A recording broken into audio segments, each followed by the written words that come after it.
آپ کو میری طرف سے سلام۔ شاہد بھائی، آپ نے ذکر کیا غیر قانونی بلڈنگ کے حوالے سے، میں یہاں اپنا ذاتی رونا نہیں رہوں گا۔ میں حکومتوں کے سے کوئی مطالبہ بھی کرنے کے لیے یہاں کھڑا نہیں ہوا ہوں۔ میرا مطالبہ آپ لوگوں سے، جو مری کی سیاسی قیادت ہے، موجودہ انجمن تاجران ہیں، سابقہ انجمن تاجران ہیں، ہوٹل ایسوسیشن ہے، ہوٹل ایسوسیشن کے دوسرے گروپس ہیں، صحافیوں کا ایک گروپ ہے، صحافیوں کا دوسرا گروپ ہے۔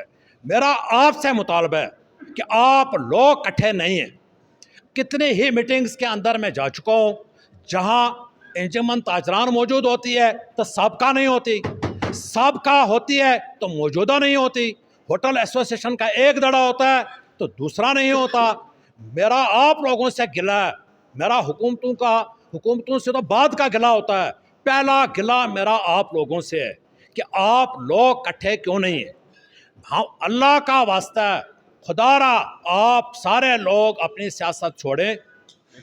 ہر بندے سے جب ایک لسٹ آتی ہے تو ہم بات کرتے ہیں تو ایک طبقہ کہتا ہے وہ مڑا کام نہ اس میں سڑا نہ آنا، ایک اور لسٹ آتی ہے، پتہ چلتا ہے 500 بندے اور ایڈ ہو گئے ہیں۔ کچھ عرصے بعد پتہ چلتا ہے کہ رہائشی مکان بھی اس میں شامل ہیں، کچھ عرصے بعد پتہ چلتا ہے کہ مساڑی پوری اس میں شامل ہے، کچھ عرصے بعد پتہ چلتا ہے مال روڈ اس میں شامل ہے۔ مال روڈ کی جو لیفٹ سائڈ ہے وہ کوئی 150 دکانیں نہیں ہیں، ان کے نیچے 500 گھر ہیں، 8 منزلہ بلڈنگیں ہیں، وہ ان کے نیچے 500 گھر ہیں۔ میرا آپ لوگوں سے مطالبہ یہ ہے کہ آپ لوگ اگر آپس میں اتفاق و اتحاد سے نہیں چلے تو بات نہیں بنے گی۔ بڑا سمپل ہے کہ دیکھیں، حکومتوں سے لڑا نہیں جاتا، حکومتوں سے مطالبات منوائے جاتے ہیں، اور حکومتوں کو بھی چاہیے کہ عوام سے نہ لڑیں، عوام کو اکاموڈیٹ کریں۔ ہاں، اگر آپ کا کوئی مطالبہ نہیں مانا جاتا تو پھر جیسے اورنگزیب صاحب نے کہا، ضیاء صاحب نے کہا، پھر تو وہی دما دم مست کلندر ہوتا ہے، لیکن پہلے تو آرگو کرنا پڑتا ہے۔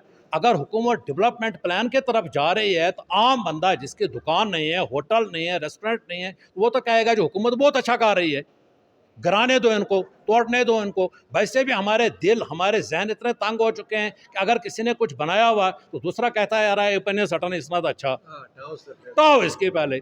تو میرا آپ لوگوں سے مطالبہ ہے، خدا را شاہد بھائی، سلیم بھائی، سہیل صاحب، آپ سارے لوگ بڑے سینئر یہاں بیٹھے ہوئے ہیں، حاج صاحب، دفتر صاحب، آپ لوگوں سے گزارش ہے، حکومت سے تو تب آپ بات کریں گے کہ پہلے آپ لوگ کسی ایک بورڈ پہ ہو۔ تو بڑا سمپل ہے، کوئی اس میں بڑا میتھمیٹیکل فارمولا نہیں ہے کہ جتنے انجمن تاجران موجودہ سابقہ ہوٹل ایسوسیشنز کے دھڑے، ہماری مین تنظیمیں، ایکسپریس وے کا جو ضیاء صاحب کر رہے ہیں، قمر صاحب جو اتحاد مساڑی کا کر رہے ہیں، سب لوگوں سے آپ 3 4 بندے لیں، وہ 20 بندے یا 25 بندے جو مرے کے ہوں، وہ آپس میں سر جوڑ کے بیٹھیں کہ حکومت نے اگر پلان اے بنایا ہوا تو آپ کا پلان بی کیا ہے۔ حکومت اگر کہتی ہے کہ ہم نے میک اپ کرنا ہے تو آپ کہیں جی میک اپ ضرور کریں، لیکن اوور کوٹ کے نیچے بنان اور کچھا بھی دیکھ لیں اس کے کیا حالت ہے۔ اس کے میں ایک چھوٹی مثال دوں گا کہ مری کا سب سے بڑا مسئلہ فراہمی آب اور نکاسی آب ہے۔ کیا کوئی بندہ حکومت کو یہ باور کرا رہا ہے کہ فراہمی آب اور نکاسی آب ہمارا سب سے بڑا مسئلہ ہے؟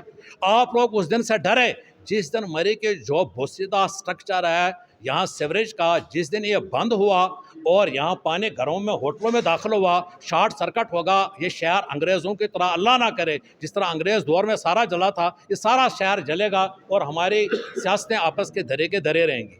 میری گزارش ہے سلیم صاحب، آپ انیشیٹو لیں، خدارہ انیشیٹو لیں، ایک گرینڈ اپنی کمیٹی بنائیں، وہ معاملات کو حل کریں۔ آپ ہمیں دکانداروں کو روز یہاں بلائیں گے، یہ دکانداریاں کریں گے یا یہ سیاست کریں گے؟ آپ لوگ ایک کمیٹی بنائیں تاکہ جب وہ کمیٹی حکومت کے پلان اے کے مقابلے میں اپنا پلان بھی دے، کہیں ہمیں آپ اکاموڈیٹ کریں، بتائیں کیسے کرنا ہے۔